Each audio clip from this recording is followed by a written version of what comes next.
इंग्रज इतके धूर्त होते, यांनी आपले ग्रंथ चेंज करायला प्रयत्न केला.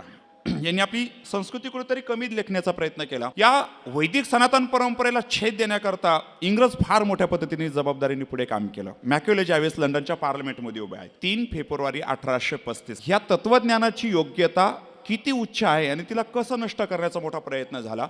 त्या लंडनच्या पार्लमेंटमध्ये तो उभा आहे आणि त्याला विचारण्यात आलं, भारतावरती अधिराज्य गाजवायचं असेल तर अशी कोणती योजना तुझ्याकडे आहे. एकाही क्षणाचा विलंब न करता त्या सत्पुरुषाने सांगितलं, जर भारताला गुलाम करायचं असेल, भारतावरती जर आपल्याला अधिराज्य गाजवायचं असेल तर भारताची एज्युकेशन सिस्टीम नष्ट करा, जी गुरुकुल पद्धती आहे ती नष्ट करा. किती गुरुकुल भारतात आहेत त्याचा आकडा साधारणतः तो बोलतोय 7 लाख गुरुकुल भारत देशामध्ये आहेत. म्हणजे गाव तेथे गुरुकुल ही संकल्पना त्या काळात पाहायला मिळाली. काय शिकवलं जातं गुरुकुलमध्ये त्याचं वाक्य आहे की तो म्हटला, अंतरिक्ष खगोल विज्ञान शिकवतात. भारतीय लोक इतके ग्रेट आहेत, इतके टॅलेंट आहेत, जे आज त्यांना कळतंय.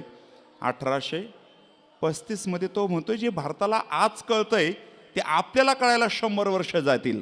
एवढे भारतीय लोक पुढे आहेत. रविवारच्या दिवशी फक्त बायबल शिकवल्या जायचं. 3% फक्त त्यांचा भूभाग साक्षर होता 1835ला. त्यावेळेस भारत 97% साक्षर होता.